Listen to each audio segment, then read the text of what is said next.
Hello everyone, this is Lilia and welcome back to Cooking with a Twist.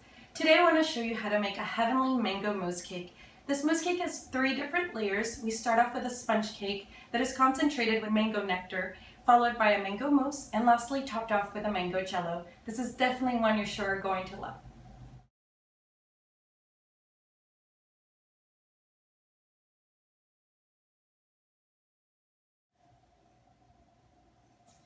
We're going to whisk our eggs and our sugar together until they're nice and fluffy and almost a very light yellow color, and that's going to be for about 10 minutes. And you want to do this all on the high setting.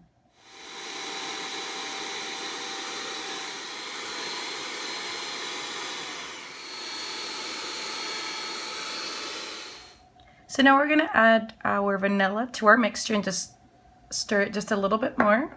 And then we'll add our dry ingredients. So to our flour mixture, I'm going to add that baking powder, mix it together, well to combine. So now we're going to pass our dry ingredients through the strainer and mix it with our wet ingredients. And this just assures that your batter is nice and fluffy because it takes out all those lumps. So do this. Now you just want to lightly fold this without over mixing, just until everything is well incorporated.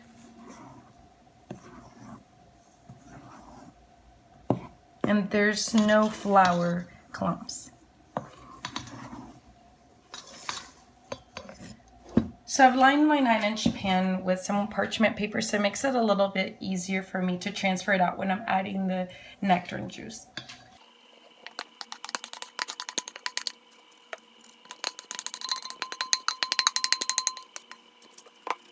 Make sure every side is nice and even. And we're going to bake this 15 to 18 minutes at 350 degrees Fahrenheit. Now we're going to make the mango mousse layer. I'm adding my heavy cream. Make sure it's very cold.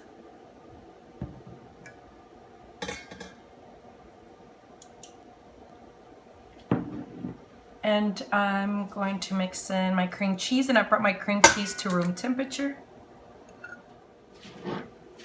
Sweetened condensed milk, vanilla, and the sugar. Now we're going to whip this again on a high speed for another 7 to 10 minutes. Now that my mixture is nice and fluffy, I'm going to refrigerate this until it's ready to use. I'm going to be using 4 champagne mangoes or banana mangoes. You can use any mango that you like. There's some larger ones. And all I'm going to do is take out all the pulp and puree this until it turns into a nice syrup almost. And I'm going to do that with all the rest of the 4. Now I'm going to blend them until they're nice and smooth.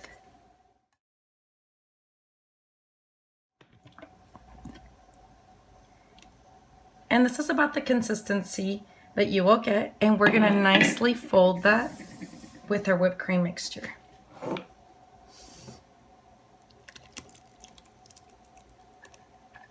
going to get every last delicious bit. And you fold it all together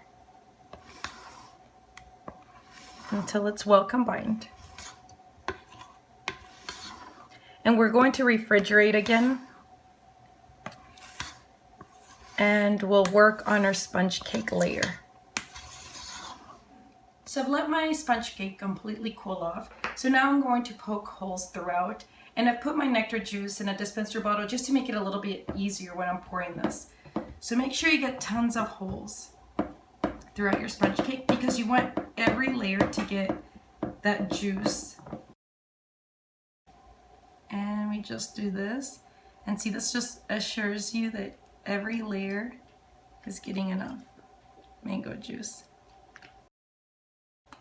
And you put as much juice as you'd like. You could put an entire bottle, just half a bottle, depending on how sweet you want it. So we're gonna let this soak up just a tiny bit, just about 3 minutes, and then we're going to add that mousse layer and refrigerate it for 45 minutes to an hour. So I'm gonna add the contents of 2 packets of unflavored jello to this water, and then we'll microwave it to heat it up. This is what's going to make that mousse stand on its own and not be so runny.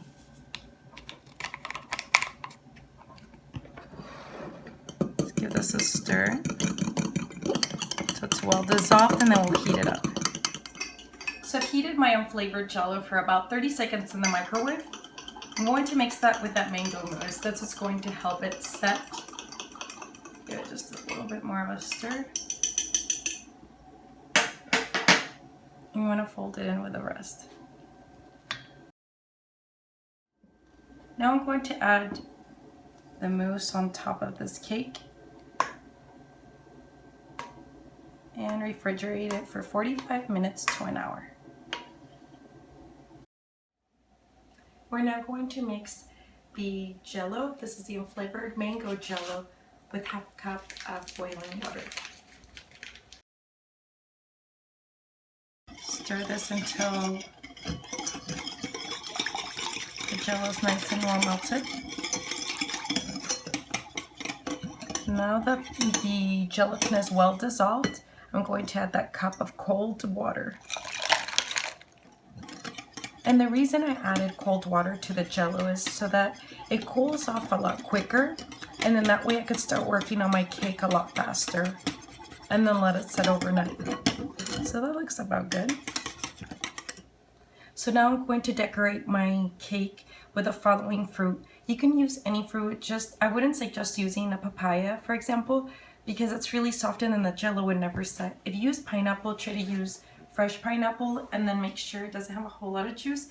If not, once again, any fruit that is extremely juicy will not set. This is how I've played it. I've kind of pressed the fruit down just a tiny bit so when it lifts up. If you're using fruit, let's say just blueberries on this, they tend to float up. So what you want to do is now we'll add that mango jello on top. But what you'll want to do is just add a thin layer of it. If you notice that they start to rise up, do a thin layer and refrigerate it just until it gets kind of hard and you notice that the fruit doesn't move much, about 10 15 minutes. But since my fruit isn't moving much, I'm actually going to proceed and add all the jello until it covers the entire top. And there you have it. So now I'm going to refrigerate this overnight. Alright guys, so I let this refrigerate overnight and it's ready to go now. I'm just going to run a knife along the edges just to make it a little easier for me to pop it out of this pan. Now this is the great thing about using a springform pan. This is really the only way to do it. You release this and remove this.